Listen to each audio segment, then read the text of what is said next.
Good morning. Welcome back to the Broadcast Retirement Network. I'm Jeff Snyder. This is BRN AM for Friday, September 1st, 2023. And our top story today, senior travel bounces back. Joining me now to discuss this and a lot more, Kelly, Espy, and Kelsey Perri of Rhodes Scholar. Kelly, Kelsey, great to see you. Thanks so much for joining us on the program this morning. Thanks for having us. Yeah, it's great to talk to you. And Kelsey, I want to start with you because look, we're 3 or 4 years post-pandemic. That really abated some of the travel, but it seems like senior travel really is coming back. It really feels like we're almost, I hate to knock on wood, but almost kind of back to normal. I think with our participants, they were some of the first to be vaccinated. They had lost all of this time, and there's this just really sense of making up for lost time. So we've seen a lot of people who hadn't, spent any money during the pandemic, and they were ready and raring to go. So we've seen a lot of our participants come back and, enroll in multiple programs in the years, coming out of the pandemic, because they're just doing that, trying to make up for lost time. So it feels very close to back to normal for us. Our numbers aren't back to where they were before COVID. We were at almost 120,000 participants in 2019, and we're up in the 80s now. Back there, it's still recuperating, but yeah, it's almost back to normal. It's starting to feel pretty normal. And Kelly, I want to get your experience. So let's talk about the rationale. Why do you like to travel? I know you're a lifelong learner. That's part of Rhodes Scholar. But Yes. Can you share a little bit about your experience and why it's so important to you to travel? Oh, I think it just broadens your horizons, and it's good to see people living happily in their own cultures, which is very different from your culture. And I just think it helps people accept each other, because we're all really human beings and we all live in this big, beautiful world. And I've had just so many funny experiences. Just thinking of the one I had that I remember it often. We were in Rome. And it was a grandparent program, and we had the children there, and we had them sitting down for lunch. And it's just very open and relaxed. And the person who actually is from Rome, lived in Rome all her life, and she's just said, "Isn't this great just to sit down at lunchtime? Isn't it so a wonderful opportunity?" I said, "Oh yes." I said, "When I'm back home and working," she said, I'm eating my lunch in the car. I'm on my way to my next appointment." And she said, "What?" She said, "What do you do?"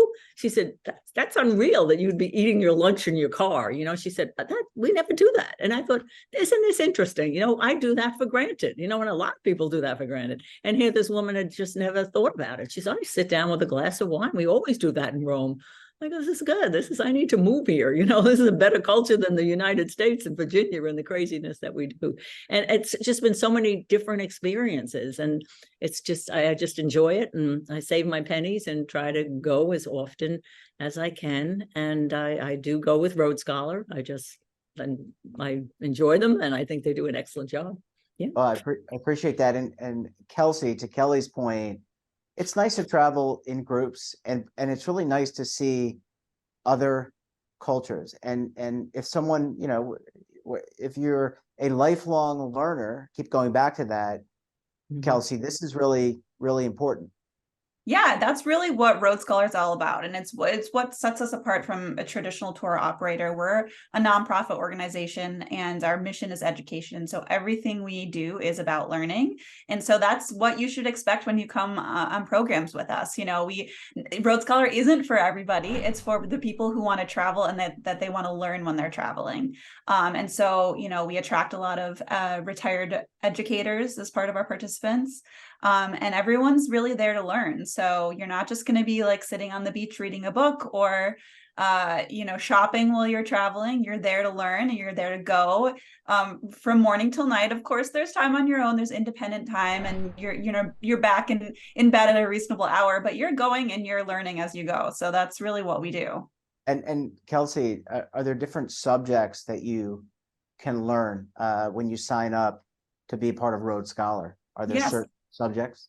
Absolutely. So you can actually search on our website by what you want to learn about. So if you're interested in learning about history, so you can even dial down even deeper, if you want to learn about military history, that's one of our categories. If you're interested in birding or quilting or pickleball, I mean, there's all different kinds of categories and topics and things you can learn about with Rhodes Scholar. And we have programs in the US and around the world. So there's a lot of learning we can do right here in this country as well. But international has really taken off for us since the pandemic, and has recuperated much faster than our domestic programs. And I think it's just, again, that feeling of we've lost all this time to get out there and see the world, and we kind of took for granted that ability to travel internationally. And so now people are like, we're going to take advantage of it when we can, and not take that for granted. So Yeah, and Kelly, are there specific, you talked about going to Rome and kind of sharing the culture a little bit, but are there specific topics of interest for you? Is it history? Is it art? What are the topics that you're very interested in? Well, I've had the joy of having a granddaughter, and very close to her. And that was my first experience with Rhodes Scholar, was on a grandchild trip. And just to be with these children, I took her to the Good Zoo in West Virginia. I live in Virginia, so it was close to home because she hadn't been away from home before. And I was just so impressed with what was done with these children.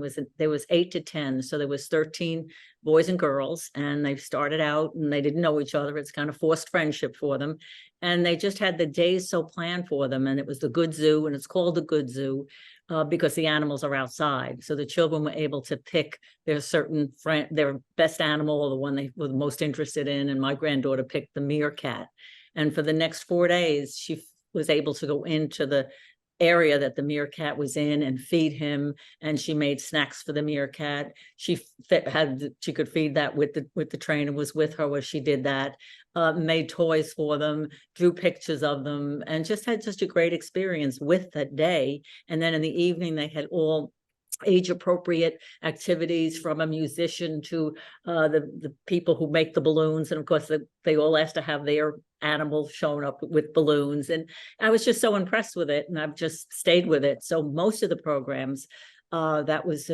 West Virginia, close to home. And then the next year I took her to Paris, again, a grandchild program. And she liked that. And then my daughter popped in and said, well, I want to go too. So then that was a Rome and Florence and Venice trip that we were together as a family. And then now she's in, so it's an 8 to 10 age bracket, then a 10 to 12.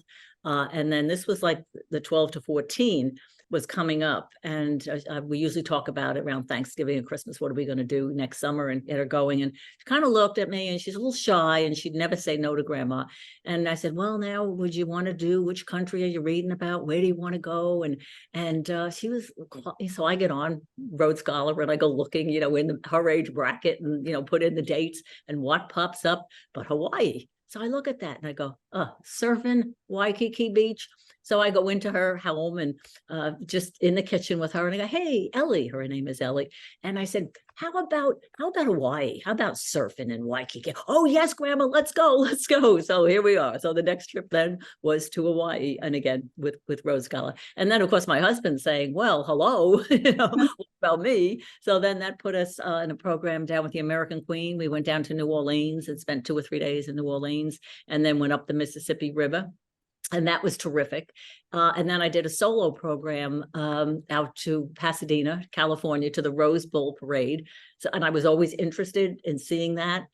I don't have a bucket list, but I would just be always amazed on New Year's Day how they would just be making these floats, and they're all natural. It's just unbelievable. And we were down in Pasadena working on this volunteer float, and we're under one of these kind of bridges, in Pasadena, and it was very, very cold. We were warned. We had our mittens and our hats and whatever, and we're just all together, a group of people that had never met each other. Some couples were there, some were solo like myself. We just sat around a table, and we have, as you know, in the Rose Parade, everything is natural. So there's big, huge trucks of flowers, and they're practically not frozen, but pretty close to being very cold. And we had these carnations, and I was sitting there, and I had 150 carnations to kind of open up to get ready to put on the float. Just so fun and just so interesting. And I think I try to think of a vacation as vacating. You know, I tell my family, just call me if it's an emergency. I'll text you and say I'm having a great time, but just don't call me about a lot of little stuff. You know, I just want to take my time, get away from home, get away from all that we all have and the greatness of it, but we need to vacate. And that's what so that was a solo program that I did that was great. So, yeah, I've just had good experiences. Yep. It sounds like a great bonding moment between granddaughter and grandmother, but also it's nice to get away for a little bit. Ladies, I need to take a very quick break. When we come back, we're going to talk about how you can enroll with Rhodes Scholar. You're going to want to stay tuned right here on BRN AM.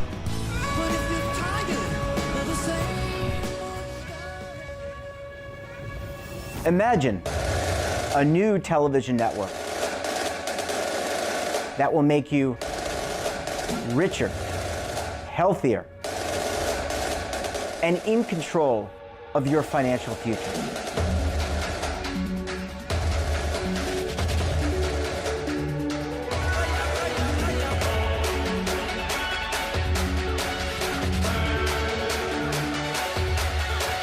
This network is for the policewoman in Nashville, Tennessee, the baker in Dubuque, Iowa, the teacher in Lexington, Kentucky.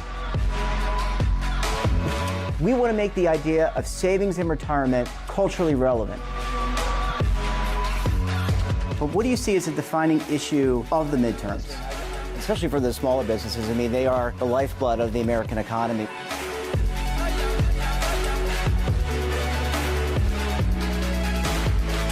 Featuring exclusive interviews, current affairs, and docuseries. 33 years old, you retired early. The philosophy is money only matters if it helps you live a life that you love. But you got to start thinking about retirement as soon as you get in. The Broadcast Retirement Network will drive very high engagement with premium partnerships. So this isn't retirement and savings for your parents or grandparents. This is for all Americans. And we're going to change the way you think about money.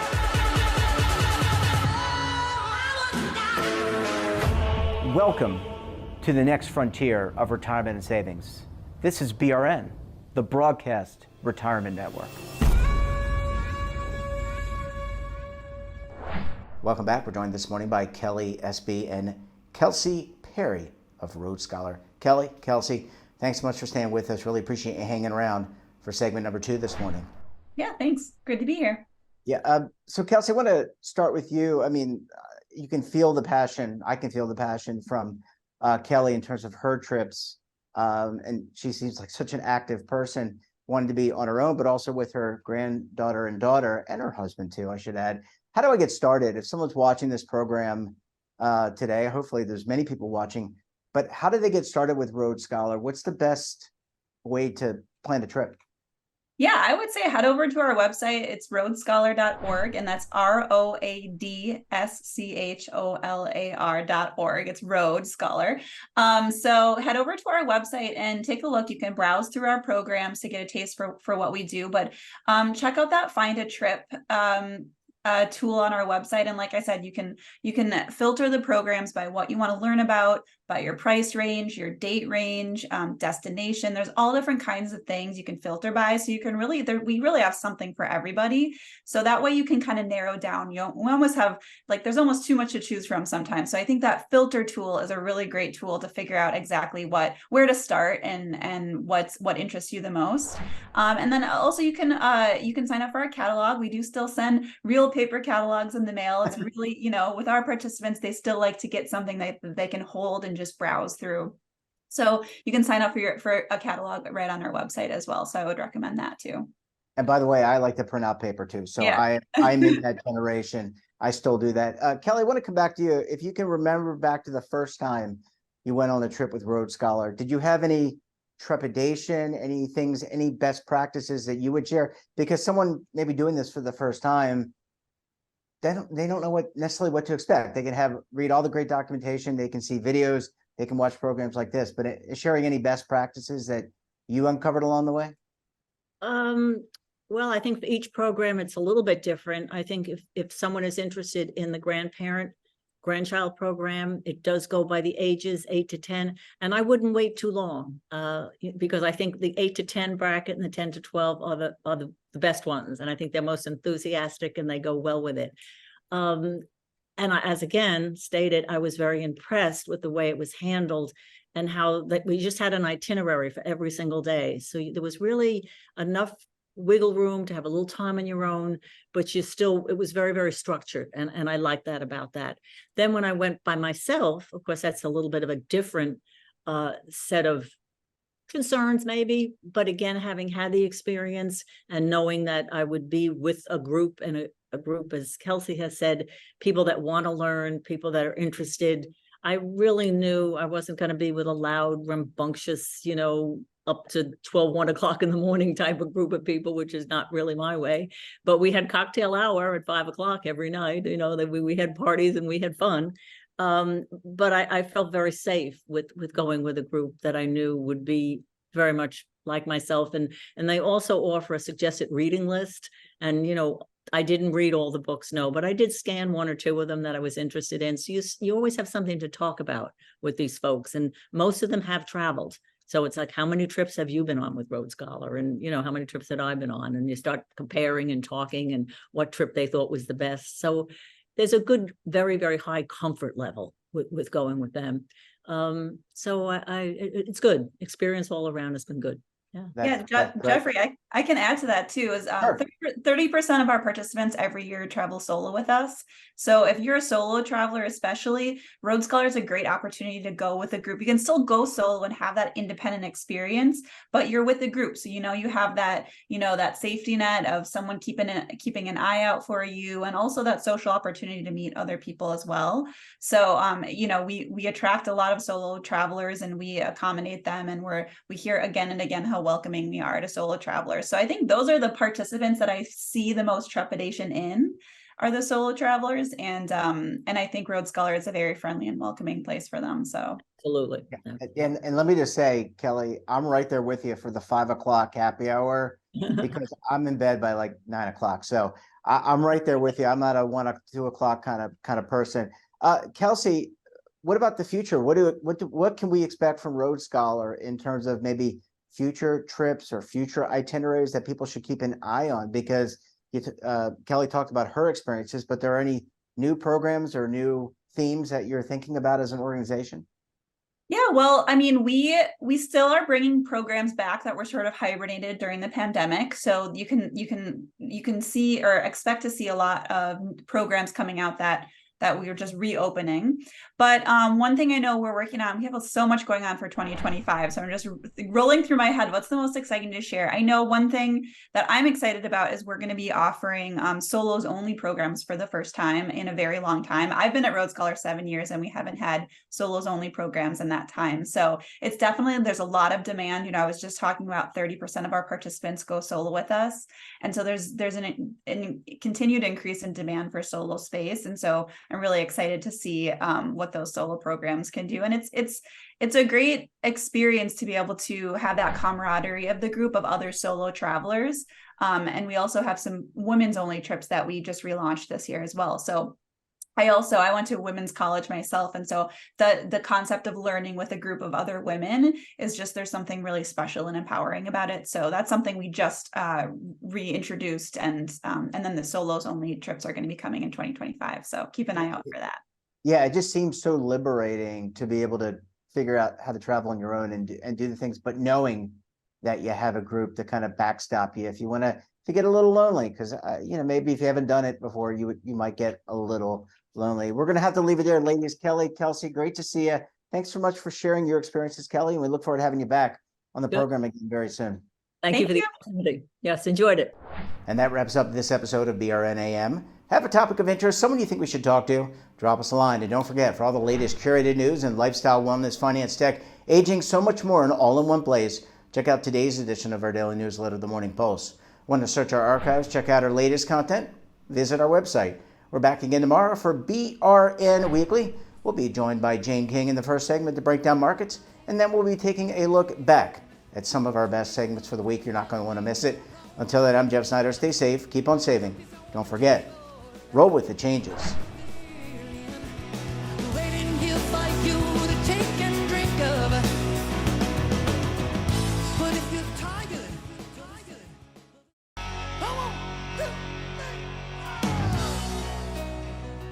Now is your opportunity to co-create content around any topic on the first lifestyle and wellness network. Reach a global audience through our platform and co-own exclusive branded content.